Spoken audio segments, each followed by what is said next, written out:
This week, Apple announced 4 new iPhones, more than the company has ever released all in one shot. Naturally, there's the iPhone 12, a big upgrade over last year's iPhone 11, with an all-new body design, OLED screen, upgraded camera, and support for Apple's new MagSafe charging and accessories. Like last year, there's also an iPhone 12 Pro and Pro Max. Phones with more cameras, a LiDAR sensor, stainless steel construction, and not a whole lot else, to be honest. The screens are bigger than last year's models, though, 6.1 and 6.7 inches respectively. And finally, a fourth iPhone, the 12 mini, takes everything in the standard 12 and puts it into a relatively tiny body with a 5.4-inch screen. If all this gives you a little anxiety over which model to buy, we're here to break it down for you.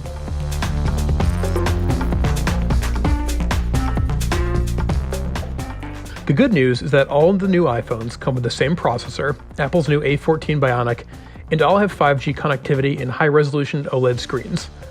They also have similar wide and ultra-wide cameras. In a lot of ways, your decision mostly comes down to screen size and how much you're willing to spend. If you're a fan of small phones, or you want the least expensive new iPhone, the iPhone 12 mini is the clear choice. Its 5.4-inch screen isn't exactly small, but it's becoming increasingly rare to find phones with displays under 6 inches. What's most intriguing here is that the phone is significantly smaller than the iPhone SE, which has a 4.7-inch screen, but large top and bottom bezels. The most crucial thing to know about the iPhone 12 mini is that you're not giving up any features or performance for its smaller size. The only caveat is that its battery life won't be as good as its larger siblings.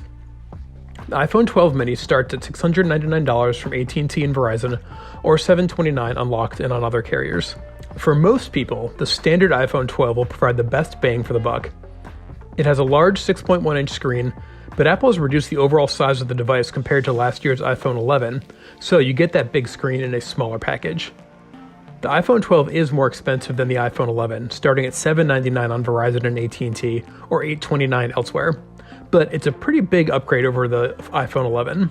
Between 5G, the OLED screen, a faster processor, a better camera, and a redesigned smaller body, you're getting a lot of upgrades for your money this year. All of those improvements to the iPhone 12 means the gap between the 12 and the 12 Pro is relatively small.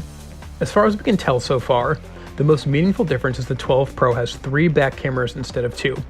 If you want a telephoto lens, you'll have to get the Pro, and the more expensive phone also includes the new Pro HDR photo shooting mode as well. The 12 Pro also adds a LiDAR scanner, which lets you take portraits with the phone's night mode enabled. The screen on the 12 Pro is almost identical to the one on the 12, except it's slightly brighter. The 12 Pro also uses a stainless steel enclosure instead of the aluminum found on the regular 12, and comes with double the internal storage. It's not a bad set of upgrades considering an iPhone 12 with 128GB of storage costs $879, and the 12 Pro costs $999. But most people will likely be just as happy saving a little cash with the 12. Finally, there's the iPhone 12 Pro Max. This awkwardly named phone is large with a 6.7-inch screen. It's also quite expensive, starting at $1,099. But if you want the best battery life and camera in an iPhone, this is the phone for you. The 12 Pro Max has a telephoto camera like the 12 Pro, but it features a longer 65mm focal length rather than the 52mm one found on the smaller phone. That works at the 2.5x zoom on the 12 Pro Max compared to the standard lens, while the 12 Pro only gets 2x zoom. The standard wide camera on the 12 Pro Max also has a larger sensor with larger pixels and improved optical image stabilization.